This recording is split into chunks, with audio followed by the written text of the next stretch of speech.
नमस्कार। जरा सोचिए कि अगर हम अपने चुने हुए नेता के काम से खुश नहीं हैं, तो क्या उन्हें नौकरी से निकाल सकते हैं? बिल्कुल वैसे ही जैसे किसी एम्प्लॉय को निकाला जाता है। यही वो एक रेवोल्यूशनरी आइडिया है, राइट टू रिकॉल, जिसने हाल ही में भारत की संसद में काफी हलचल मचा दी है। और आज हम इसी पर बात करने वाले हैं। तो सीधा सवाल यही बनता है कि जिन नेताओं को हम चुनते हैं, अगर वो अपना काम ठीक से ना करें, तो क्या उन्हें उनके कार्यकाल के बीच में ही पद से हटाने का कोई रास्ता होना चाहिए? और देखिए, ये सिर्फ कोई हवाई बात या ख्याली पुलाव नहीं है।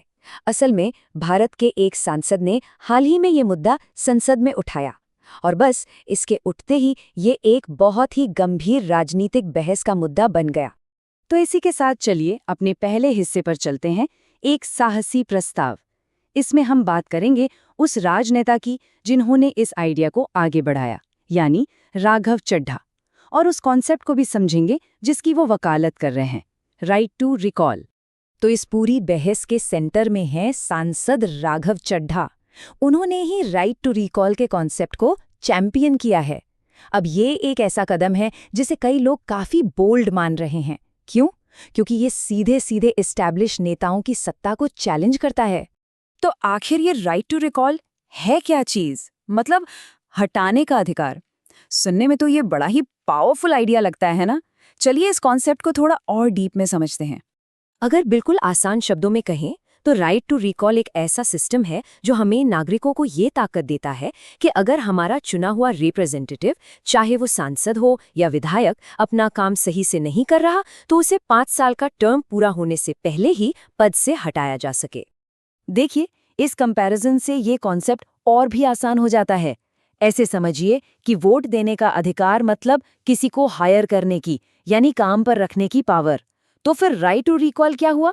ये हुआ उसी रिप्रेजेंटेटिव को फायर करने की, यानी काम से निकालने की पावर। और यहीं से वो सीधा सवाल उठता है जो इस पूरी बहस की जड़ है। अगर हमारे पास हायरिंग का राइट है तो फायरिंग का राइट क्यों नहीं है ना? कितना सिंपल लेकिन कितना पावरफुल सवाल है ये, जो इस पूरी डिस्कशन के सेंटर में है। अब इंटरेस्टिंग बात यह है कि ये जो तर्क है, ये सिर्फ राइट टू रिकॉल पर आकर नहीं रुकता। इस आइडिया के साथ साथ उस नेता की एक बड़ी तस्वीर बनाने के लिए कुछ और मुद्दे भी सामने रखे जाते हैं, और इन्हें नाम दिया गया है आम आदमी की आवाज। मतलब अपने आर्ग्यूमेंट को और मजबूत करने के लिए राघव चड्ढा के काम के कुछ और एग्जाम्पल्स भी दिए गए हैं। इनसे ये दिखाने की कोशिश है कि वो आम नागरिकों के मुद्दों के लिए खड़े होते हैं। जैसे कि उन्होंने गिग वर्कर्स के अधिकारों के लिए आवाज उठाई, मतलब जो डिलीवरी वाले होते हैं उनके लिए। इसके अलावा आम लोगों की मदद के लिए इंश्योरेंस कंपनियों और अस्पतालों के खिलाफ भी संसद में बात रखी। और एक खास बात ये भी बताई जाती है कि इन वर्कर्स की मुश्किलों को करीब से समझने के लिए उन्होंने खुद एक दिन डिलीवरी पार्टनर बनकर काम भी किया, मतलब उनकी जिंदगी को फर्स्ट हैंड एक्सपीरियंस किया। अब ये सारी बातें हमें एक बहुत ही बड़े और प्रोवोकेटिव सवाल पर लाकर खड़ा कर देती हैं। क्या यहाँ भविष्य के प्रधानमंत्री की एक तस्वीर पेश की जा रही है?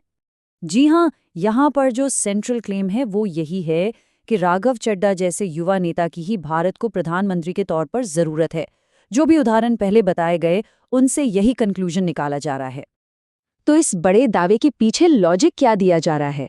तर्क ये है कि मकसद किसी एक पॉलिटिकल पार्टी के लिए बोलना नहीं, बल्कि भारत की भाषा बोलना है।